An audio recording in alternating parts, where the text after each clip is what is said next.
Hi, I'm Liron Cohen. And I'm Mimi Torchin. And you're listening to Lady Parts TV, the podcast. Whee!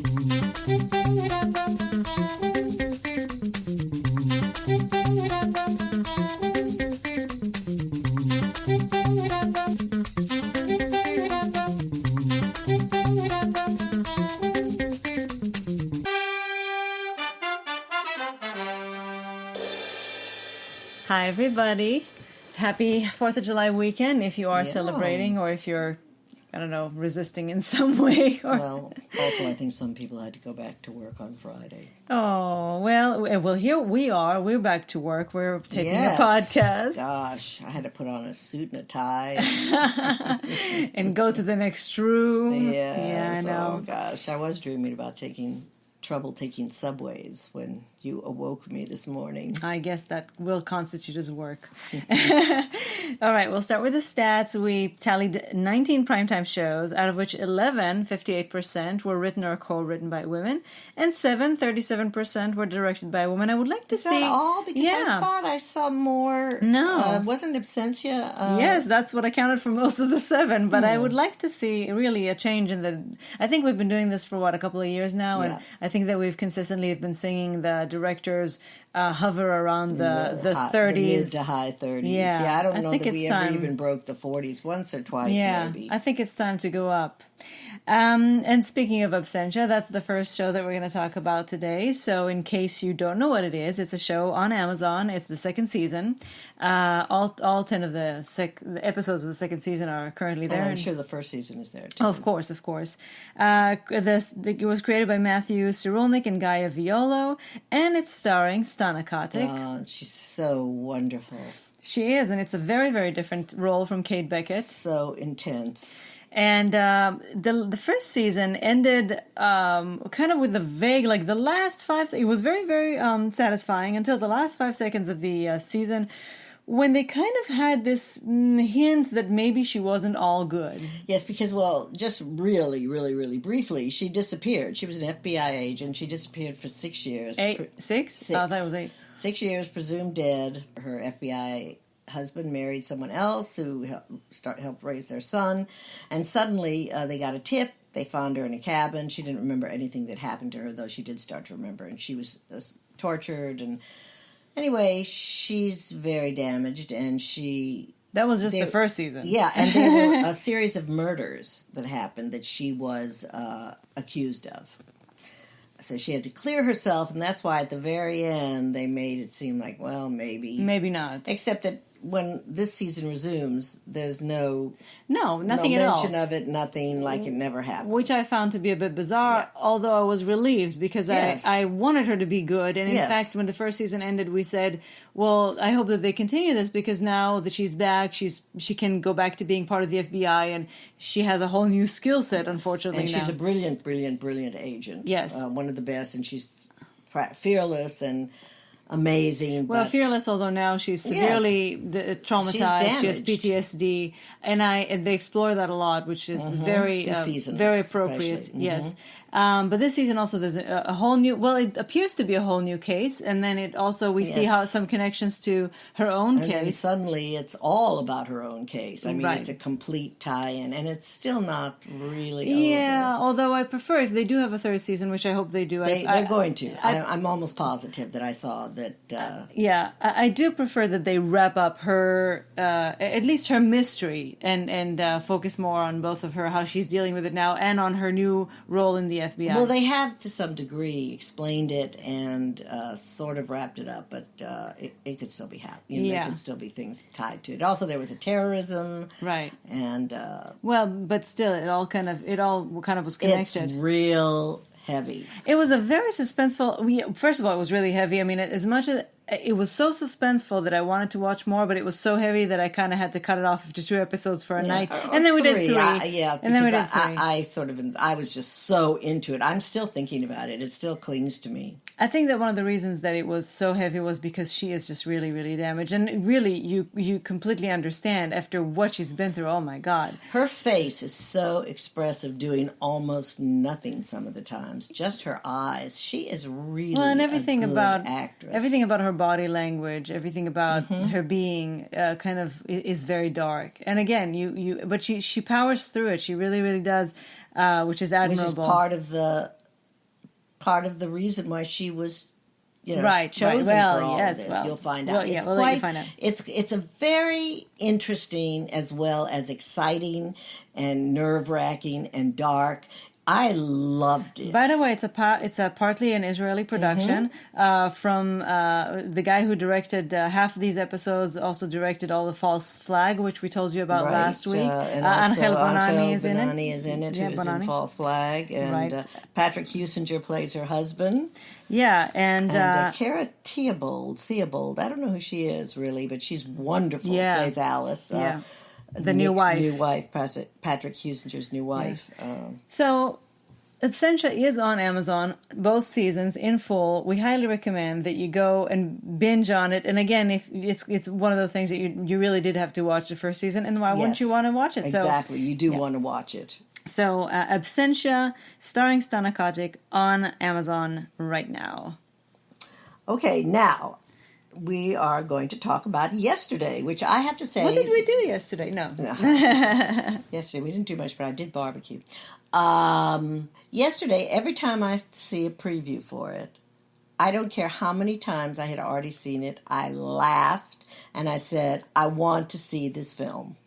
And we actually previewed it on our summer movie vlog, and we were concerned about something that we were very happy to see. We didn't have to be concerned about. Deal with, right. Yeah. Anyway, it's directed by Danny Boyle, written by Jack Barth and Richard Curtis. And Richard Curtis also wrote Love Actually, Four Weddings and a Funeral, and Notting Hill. Three of the biggest romantic comedies of all time. Those movies, and why wouldn't you have? I mean, Notting Hill I've seen I've seen it 2 or 3 times, but Love Actually I think I've seen about 12 times, and it just never, ever gets old. And I love Notting Hill. Oh, he's just really a master. And this, it stars Himesh Patel, who I have no idea who he is. I've never really seen him before. But he's lovely. He is. He has a wonderful voice. Very good singing voice. Yeah. Lily James, who I adore. Kate McKinnon, we worship Lily. We worship Kate McKinnon. Kate McKinnon, and she's wild. And then there's a variety of everybody's good. Anyway, and then there's a surprise. Surprise actress. We're not going to tell you. Well, I think we should tell you, but just not tell you what she has to do with it. Sarah Lancashire pops up in a small but meaningful role. Yes, and she's her usual such a surprise lovely self. She's charming. I just love her. And of course, the premise, which you might already know if you've, they really expect to make money on this movie because it's been previewed on television 1,000 times. It's anyway. This guy lives in seaside Britain, and he's riding his bike because he doesn't drive. And all of a sudden, all over the world, the electricity goes off for 12 seconds. And while the electricity goes off where he is, he gets hit by a bus. All right, he goes in the hospital. Everything is, okay. However, as his girlfriend, Lily James is actually he's a struggling musician who he's a singer-songwriter who really, really, really wants a break, but he can't get one. And Lily, who is his longtime manager, I think they've known each other since they were high school. They were children. Oh, children even more. Since they were children. She truly believes in him and she loves him, loves him. She can't do much for his career. She's kind of his manager. And after she visits him, she says, "Love you," or something goes out. He says, "Well, but will you still love me when I'm 64? And she stops and she turns around and she goes, "Why 64?" And that's the first inkling you have that something weird has happened. And she gives him a guitar for a present because his was ruined. And they say, "Play something," his best friends. And he plays and sings Yesterday. And it just blows their minds. When did you write this? He said, "I didn't write this. Paul McCartney wrote this." And the Beatles. And they go, "The Beatles? Who are the Beatles?" Is that some obscure band that you've found? Yeah. And after he sings it, they say, "Oh, that's a good song." And he says, "That's not a good song. It's one of the greatest songs ever written." And one of the friends says, "Well, it's not Coldplay." Anyway, he goes home and he Googles Beatles, and it shows Bugs. The premise being something has happened in that 12 seconds, and no one has ever heard of the Beatles. And as you go along, there's a few other little surprises about things that don't exist. So he builds a career. He's discovered singing somewhere, and Kate McKinnon becomes his new manager. A big record executive from Hollywood. Big manager, knows lots of record. They make him a big star. He becomes a big star, and therein lies the story. I recommend it highly. I loved it. I laughed at everything I'd even seen in the trailer 1,000 times. It's charming. It's a fairy tale. You have to just go with it. Yeah, I think the important thing to say about this is that you have to go along with it. It might be a little unrealistic, but they actually make it work. Yes, I think they do. And we were worried about them at some point, him waking up in the shower and realizing it's all a dream. Right, Bob. Or him waking up basically realizing it was his head injury and it was all an illusion or a hallucination. And they just don't go there. No. They don't try to explain what happened. No, something just happened. Something happened, and the point is what happens because of that, not figuring out the mystery. Or not that's telling not you the idea. And it really works for... I mean, listen, I don't think it's any Notting Hill or Love Actually, but it was a charming, lovely movie. It was 2 hours spent with great music. I was so... I'm still singing the songs. And here's a little trivia for you. I don't know if you know how much money copyrights for songs cost. Oh, yes. And apparently they gave them kind of a flat rate to choose 15 songs, and they had to choose their 15 Beatles songs that they were going to use in the movie for that flat rate. I think they chose wisely. They chose very wisely, yes. And they integrated the songs in a certain way. They made reasons for choosing them, besides just that they're just all great. Yeah. Oh, and by the way, another surprise, I didn't even know it was him, even though he was in the trailer, but that just goes to show you how much I know about anything like that. Ed Sheeran plays an important role in the movie. A very important role playing himself. Yes. It is delightful, and, what's going on in the news is making you depressed. If you're just having a bad day, or if you just want to go to the movies and have a really good time, I couldn't recommend this movie more highly. Yesterday is in theaters right now. Go and enjoy it. So we watched The Handmaid's Tale last night, and maybe more about that, but we wanted to kill ourselves, and we had remembered seeing a preview for a comedy special by someone named Catherine Ryan, who I had never heard of before. But the little bit of preview they gave us made her seem very funny, which she is. It's called Catherine Ryan Glitter Room. It's on Netflix. It was written by Catherine Ryan and directed by Linda Mendoza. And it's very feminist, so it really fits into our niche. And she is absolutely hilarious. She has a very kind of fabulously warped view of the world. Well, and but funny. She's very, very subtle, and her delivery is fabulous. She's quite cute, and she's a single mother. She was born in Canada. She lives in Britain now. With her British daughter. She has a British daughter. Has her mummy, Violet. And it's interesting. Usually a husband or a friend or something is used as a foil. She uses Violet as a foil a lot in this. And it was hilarious. Not the screaming, laughing out loud hilarious of some things. More like, seen. Oh my God, she's nuts. I love her. It's more, there were a few laugh out loud moments, but mostly it was just sitting in wonder at how funny, how smart, and things that you recognize from life. Well, and she has a lot to say, being a single mother, and again, what society expects of a woman, what society expects of a woman of a certain age. Yeah, she's 35. And by a certain age, I was going to say, I don't mean a certain age, but I mean not my certain age. No, what I mean is a woman where, you're running out of time to have more kids, or to get married, to find a husband. Yeah, it all starts about why she doesn't want a man in her house, why she doesn't have one, and really why perhaps you shouldn't. It's really great. It's very, very funny and brilliant. Yes, we're going to go back and look for her first one was called In Trouble. I don't know if it's her first one, but I think it's her first an older one. Netflix special. Right, and it is on Netflix, and we're going to go and look for it. And she does some television in Britain, and she's, I think, fairly well known on maybe the stand-up circuit. I don't know how we've missed her. But we're never going to miss her again. Good on Netflix. Netflix has introduced us to quite a few of our favorite new stand-up comics. Apparently, in her bio, it says she did Last Comic Standing, and I don't remember her. And there were many who loved Last Comic Standing. But it's called the Glitter Room. Glitter Room, and you do find out why it's called the Glitter Room, and it's just wonderful. It's charming in an acerbic kind of a way, and she is great, and she is fearless. I mean, she says things that a lot of people wouldn't say, and she doesn't care. And I was reading afterwards, I started to follow her on Instagram, and there were a lot of comments about this special. Most of them, I worship at your feet. The funniest thing I've ever seen. I'm on my 5th time watching it. But there were several people who, said, "Oh, I stopped after 15 minutes. You're a man hater. Let me guess. Were those men? Not always. Oh, no. Really? Republicans. Oh, sorry. But anyway, there were a few people all in the same vein.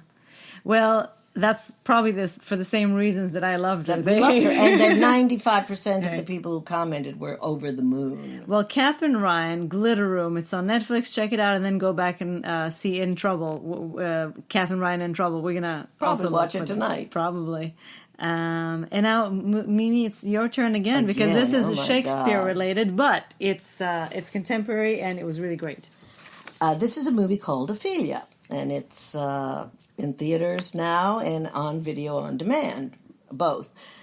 Directed by Claire McCarthy, written by Semi Chellis, and it's based on the novel by Lisa Klein. So women everywhere you look. Everywhere also, because the two really main characters are Ophelia and Gertrude. And what it is it's basically the story of Hamlet told from Ophelia's point of view. And it's quite a different story from Ophelia's point of view. It's set in the 14th century, and it's spoken in sort of pseudo-Shakespearean language, but much more accessible. Yes, much more contemporary. Yes. It has a much easier. But they still use the 14th century Shakespearean kind of language, but you don't have to look anything up and wonder what a word is.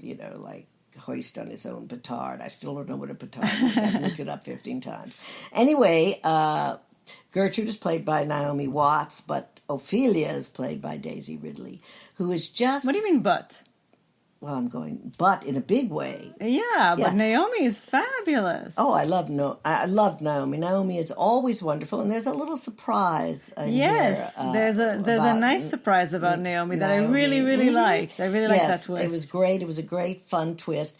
And she's wonderful, as she always is. But Daisy Ridley is the centerpiece. Yes, well, she's Ophelia. And she's wonderful. She is. I love this girl. She is really, really lovely in a very strong way. Mm-hmm. She's spunky, and she is a very fine actress, and Ophelia is a very interesting girl. And they really, I think, took a small character and a small storyline and really interpreted it in a very, very... Very different way. Different, but very empowering to the women. Right. To both her and Naomi's character, I Exactly. think. And, as we know, Hamlet, and played by George McKay, they fall in love, and she's low-born. Even the Polonius is an advisor to the king. And Clive Owen plays Claudius, and he's so creepy. And he has the worst fright wig you have ever seen. Why could they have not spent... I think because they wanted to add to the creepy factor. Yes, I didn't think that... I think they didn't want him to be attractive. They wanted you to kind of... Ugh. Yeah, everybody is younger than they seemed when you do the play. Anyway, it's really intriguing. It's really clever. It was very dramatic. And it's very dramatic. And well, it's Shakespeare, but it's a takeoff on Shakespeare. Yes, it's not precisely Shakespeare. It's the other side of the coin. Yeah. It's Ophelia's story, and it's very surprising. Mm-hmm.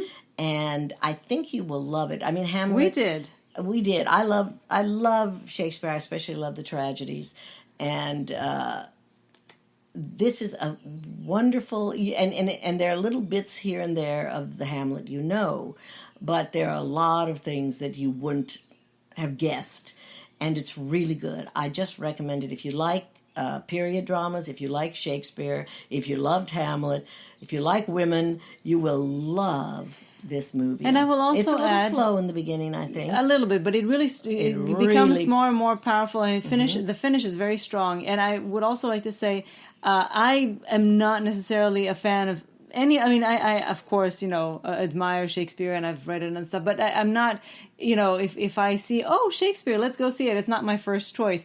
But the cast really got me, and they lived up to my expectations, and then some. They really, I think, added to the fact that the movie was so powerful and draws you in, and the fact that it's such a feminist movie. It really is. It's all about the women, and so much more than what they were able to, the credit they were given in the 14th century. Yes. I love it. I love the reimagining of this story, and highly, highly recommend it. Absolutely. It's a small film, but it doesn't feel like a small film. No, not at all. Absolutely. It's beautifully done. The costumes are gorgeous. It's IFC, it's quality.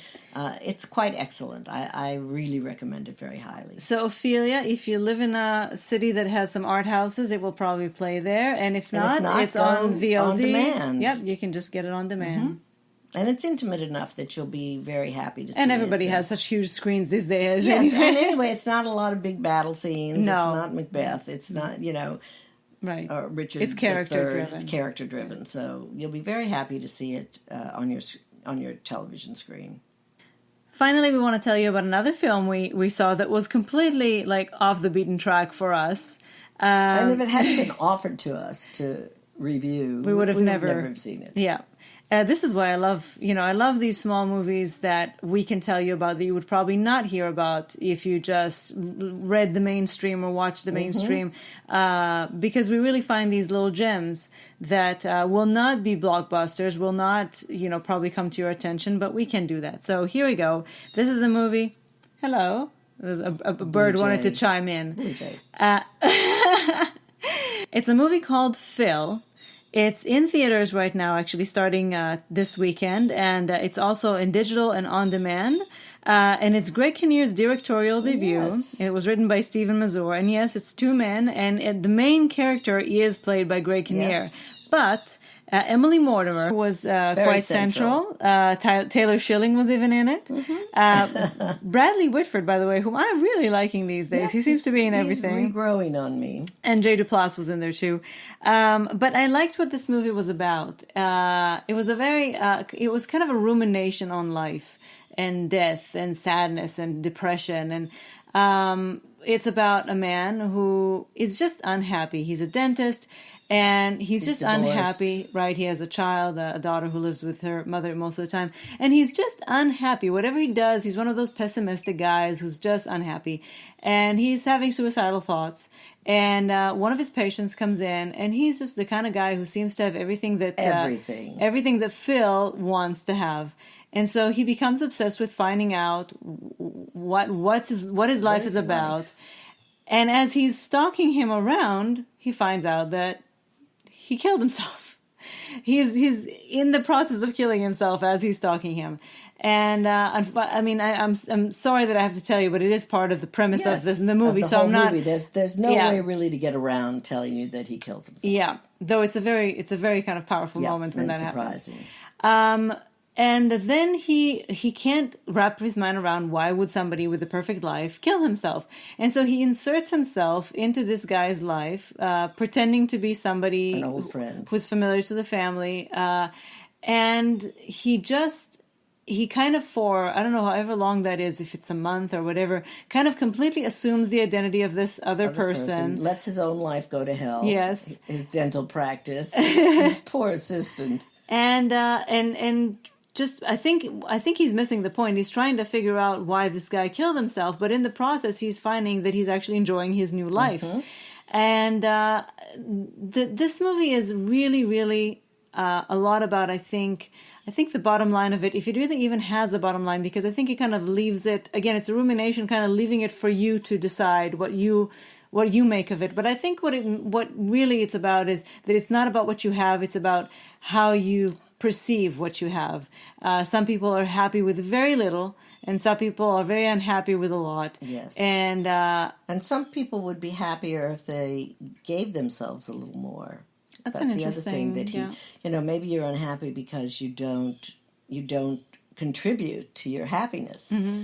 Because as he becomes this other person, he starts contributing to his happiness. Right, because it's easier when you are somebody else, when you're living in somebody else's life and you don't have to answer to your own perception of who you are. Especially when you're trying to pull this off. Yeah. It's sort of all-consuming. Right.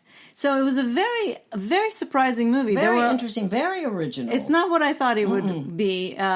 We really enjoyed it. It started off a little depressing. Yes, and I said, "Oh, am I going to is this going to be this way the whole movie?" The answer is no. But about halfway into it, you're like, "Oh, I love this movie." Yeah, get past the first 10 or 15 minutes, and you will be rewarded. I mean, there are some places where they stretch reality a little bit, but it's not one of those things that you really can't ignore, and just go along with it, go along with the premise and with the story, and I think you will enjoy it. And Emily Mortimer is just so delightful. Lovely. She is always just so lovely. How can you not love Emily Mortimer? Well, who said anybody didn't? I'm just saying, if there's anybody, there's something wrong with you, not her. So Phil is in theaters and on digital and on demand right now. You can go and check it out.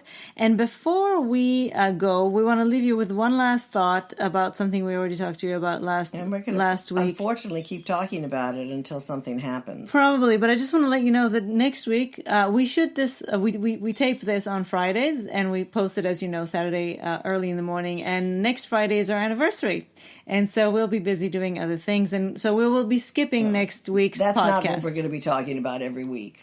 Oh no! I thought they were gonna. I thought you thought that I was gonna say we're gonna have a whole podcast dedicated to our anniversary. No, I thought you were talking about our comments about The Handmaid's Tale. No. I'm just telling you we're on hiatus next week. There's not going to be a new podcast episode next week, and we'll be back the following week. But the last thought that we wanted to end with is, again, we just watched the 7th episode of The Handmaid's Tale that was released this week, and we are at a point where we're becoming very desperate and kind of upset with the show for really taking every gain that we had that we made in the second season, where we had towards more hope.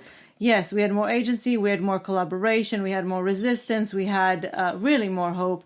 And they just really pulled it all back. All the steps that we made forward now are backwards. And more, Things and are then worse. some. Things are more terrifying, more horrific. Yeah. Less.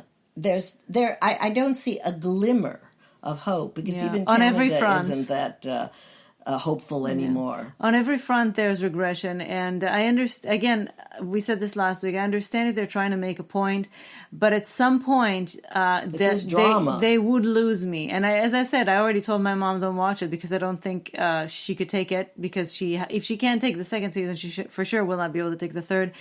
And I can barely take it. It's very hard. We're practically suicidal at the end of it. I mean, with what's going on in our country, to see what the ultimate result could be is just. And even if it's just from a drama perspective, I was watching it yesterday and I felt like I was a masochist for subjecting myself to that. And we watch it because it's excellent. Again, it's the acting, the art of it. The visuals are so stunning. The writing, everything about it is really top notch. Except right now, I think they're choosing to go into such dark places that I really think are backfiring on the whole thing. Because if I can't watch it, then what's the point of It's just too painful, and everybody is brilliant. Yeah, everybody is. Of course, it's the same excellent show that it was. So fantastic, although. There's not too many places that June can go in her facial. But she does. She does an amazing job with the little that she can do. But that face of rage and defiance, I've seen so many times. Well, and it's almost nowhere. But it's devoid of meaning at this point, because she's had. When we saw the trailer and I saw that face, and I said, "Yay, she's going to fight back this season. We're going to be." And I thought it would and be. They started off, I thought it would be building on what they started in season 2. I thought it would have a trajectory. Of course, it would have an up and down and back and forth. But I was hoping that it would go towards some place that will eventually give us some satisfaction. I'm not expecting a fairy tale ending, but I'm expecting some relief, some catharsis, something. Well, Alexis Bledell's character escaping with Nicole, with the baby, was to Canada was should have wonderful ended and there. hopeful, and now they're taking that away from us. Yeah. So just to wrap it up, there are 6 more episodes to go. Hopefully this will, start going in different directions. But for now, I'm really, really, really upset. Which I'm sure is what I'm supposed to be. But I'm upset to the point where I'm almost giving up. The negatives far outpace the rewards. Yeah. So thank you for joining us on all of our recommendations and various rants, and I hope you go and watch everything we told you to watch. If you've just watched The Handmaid's Tale, definitely watch Glitter Room. Yeah, Glitter Room. Actually, very important to counteract that. If you want to go, yesterday is uplifting and fun. It's not all doom and gloom out there. Yes. So. Have a wonderful weekend. And a wonderful week next week. We won't be with you. We won't be. We'll probably have we'll be with you in spirit. Right. We'll have a long podcast probably. And in between now and then, if you want to email us at ladypartstv@gmail.com and tell us about what you've been watching or anything else, all your thoughts, then feel free. With us, whatever. Feel free. What you had for dinner. We're happy to hear from you. Thanks for joining us. Bye. Bye.